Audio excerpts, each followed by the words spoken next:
Yeah. All right. So,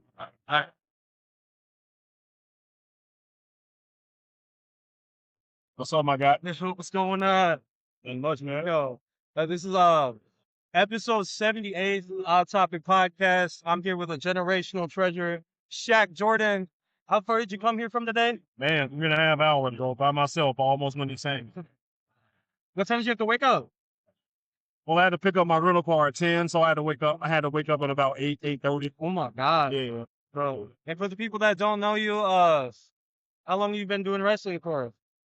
I've been training for about 8 years. I've been wrestling matches for about 7.5. So, yeah, man. First match wasn't ready as always, but We I, trained I you. learned as I went. I trained a bunch of places. I trained at Wrestle League, my home promotion, Yeah. under Chris Logan and Luis Morales. Uh, I trained at the Freelance Wrestling Academy, Isaiah's, Kylie Ray, GPA, and I currently train with Vic Capri at the Ice Pick Academy. Oh, okay, Yeah. okay. And like, who would you say so far that gave you like the best like wrestling advice? Who would you think of off the top of your head? I'm not gonna. I love all my schools, but thus far in my career, as far as a pure opportunity, I'd say freelance is giving me the most opportunity. Uh, Oh, yeah.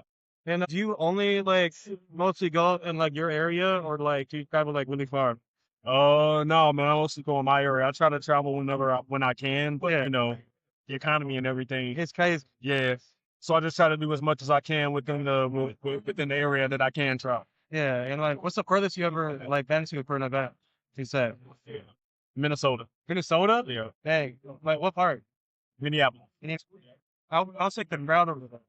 You said, is it like any different from like Chicago? Nah, it's pretty traditional crowd. I wouldn't say they as rowdy as a Chicago crowd would be, but it's.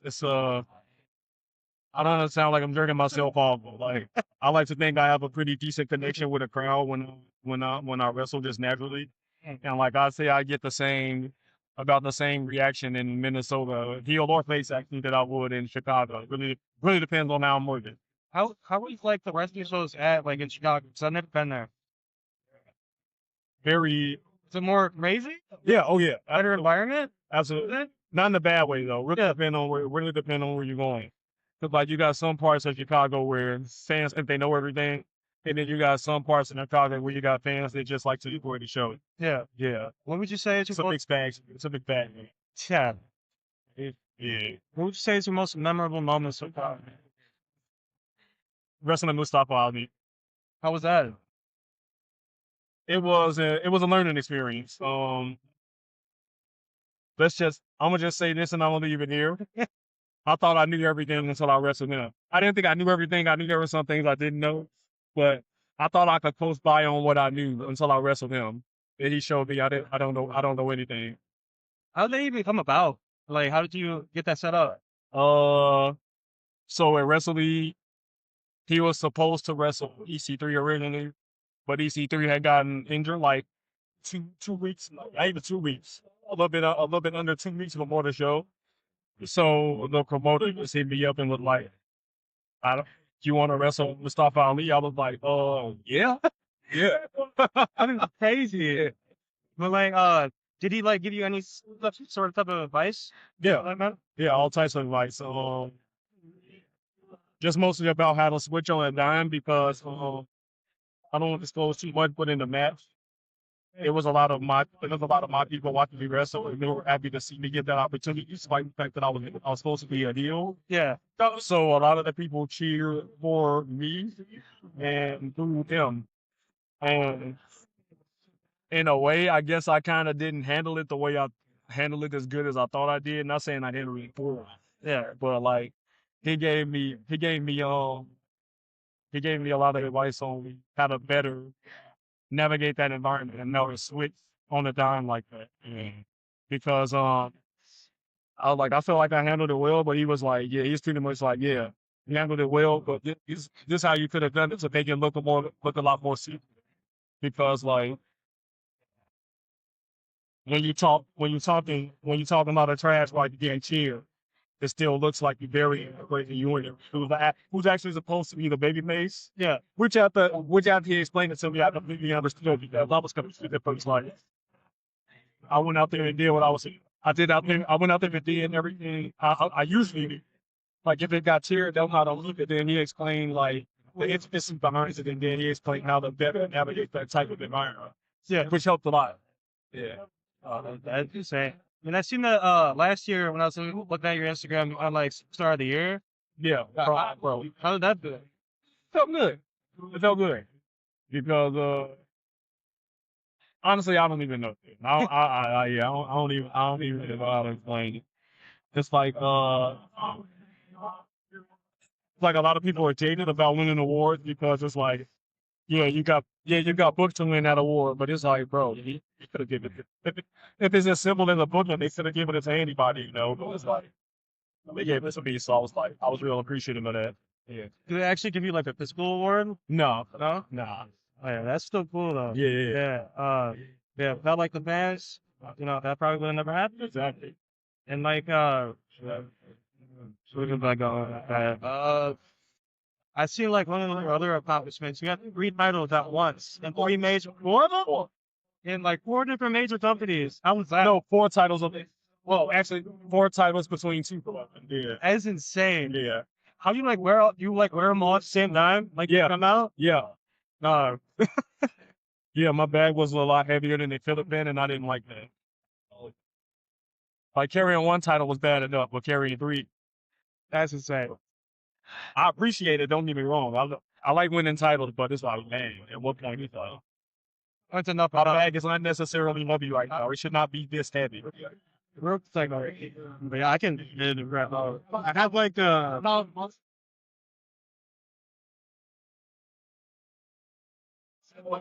what is your vision for Picasso?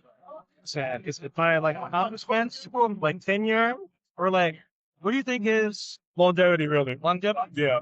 How long you can perform at a high level. I think it's how long you can perform at a high level and still put on a good match. Like, when I think of like the perfect wrestler, I think of like, and this is no disrespect to Kurt Angle, but he beat his body. I'm not nobody, so I'm not really a good judge of this, but I feel like he beat his body down a lot more than he played it. Yeah. And he'll tell you that too, because him being wider and wide looks back on his career now, and he's like, I could have done this differently, and I could have done this differently. Yeah. So like when I think of like the perfect wrestler, I think of somebody like Arson. He's been doing Truth has been doing this so long. He's had a steady job in WWE for a quarter century, almost a quarter century. and he's still And he looking still, great. and he still looks great, and he still can perform at a high level when he's started to. That's right. He's like 15 hours. Yeah. I mean, guys like Art, guys like Bobby Lashley, guys like Shelton Benjamin. Yeah. Who's my hero, Bobby? Shelton, if you're watching this, you're my hero. I want that match. I want that match before you retire. Well, my career is a failure. Why do you say that? Why do you say you Because Shelton's my hero, man. Everybody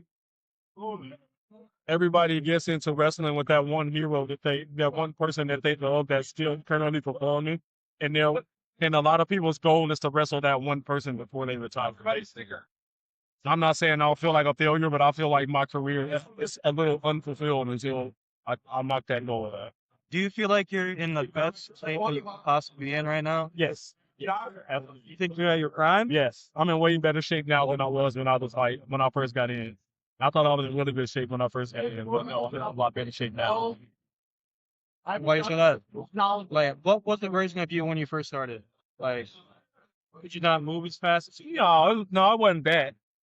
It's just that, damn, I really don't know how to describe it. I just feel like since I'm in my 30s now, I don't prioritize my nose a little more and trying to be a little smarter about taking bumps and doing unnecessary spots that I don't have to do. Yeah. If I don't need to do it, I don't do it. And I think I got a long career ahead of me because of that. Yeah, I got wood. You really know what over here. But Yeah, I looked around for it. what I also seen that you were a little stint in WWE. But can you tell me a little bit Not a about stint, not a stint, just extras work. That's it. Man, that's something. Yeah, What was that like? it was fun, man. I love working. I love working with. In particular, I love working with Nick Aldis because Nick Aldis is such a nice dude. He's very passionate about the business, and like, plus it's like, if the extras mess up, he's the first person to hear about it. So it's like, he's trying to make his job a lot easier, man. Guys like him and like Shane Hills and like Bobby, it's just like you want to just make those guys not as easy as you possibly can. Yeah. Yeah. How did you come about? Like, how did you like get into that? All Gabe Sapolsky. You didn't. Gabe, no, I wrestled him. Yeah. Gabe Sapolsky, like, Describe me like the feeling that you got your like when you got your first ring gear. You don't have like the guy or what ring? because I know you have like a couple of It different was, versions. no, this is like, oh, back in 2018 when I didn't have any money. My trainer gave me a Adidas singlet. That was pretty cool. Bestowed a singlet upon me, kind of like a, but like, when I got my first actual wrestling gear, God rest her soul, my first wife bought it for me. And like standard Lucha gear, black tights and red design on it. But it's like, dude, I don't care. I got actual wrestling gear, now that I'm actually making my own stuff, I'm like, I see like that shit makes me appreciate that a lot more actually, because it's like it was I could have been doing this the entire time. Yeah. But it's like that would have been irrelevant because it's like my wife bought it for me. So like that just made it more special. Not like I wear it every now and then, just as a little tribute or whatever. But yeah, Yeah. And who's like one of your favorite people to work with? I mean, working with fun with it. I learn every time I wrestle. I learn on the go every time I wrestle him. yeah. Another person I really enjoy working with was probably Jake Parnell because well, we were supposed to run our matches back before things happened and life got in the way. But yeah, like pretty much anybody who's been in the business long enough to where I can learn while I'm wrestling with them, or those are my favorite people to work with. That's pretty cool. Because I mostly heard about you from Sam Crane and Oh like yeah, yeah. they were saying how great person you really are to work with. So well, I appreciate y'all. What is it called? Chemistry. Yeah, Really good yeah, chemistry. yeah. No, I really like. No, I love it. Like, man, me and Salem Crane, man, we went never met in person. We just went out there and just went out there and tried out the best match we could, and ended up being a really good match. And Kevon's just easy to work with because he's agile. He's super agile, but he's like a more traditional big man. Yeah. Which is, I mean, traditional. We work with a traditional big man. Being like, I'm not a small guy. I'm smaller than Kevon, obviously. Yeah. Like being smaller than somebody like that. He's hell to work with. So like the very first time I was with Kevon, it was so much fun. And he was suggesting stuff with me that I was like, there's no way there's no way he can do that. And it turned out he can actually do it. Like somebody like me knows never to judge a book by its cover. Yeah. Kevon's probably one of the like best big men I've ever seen. And he's just getting started. That's the crazy part. He's on He late. can only get better. Yeah. Yeah. And is there something that you're truly chasing in this? Not anymore. No. Not anymore. Nah. Like I was chasing the contract and I was chasing like for all of that, but then I'm like, I'm 33 years old. I'm like 33 years old. I'm about to embark on the next chapter of my life with my family, with my fiance, and it's just like I'm just enjoying that right now. And as far as I'm not putting wrestling fully on the back burner, but I'm just like doing this just to do it. Yeah. And I'm just like enjoying the ride. If anything great happens from it, then awesome. But like if I go through my entire career and I don't get signed, I don't mind. Yeah. It's just nice to get to tell people that I used to be a wrestler. Yeah. And I got proof that I used to be a wrestler, and I got proof that I was on TV. So Yeah. That's the best thing in the world that I can have. And how could you say your peers describe you as a person and as a wrestler? man, I don't know. That's up to them. Because I was asking Salem the same thing, and like he said the kind of stuff. Yeah.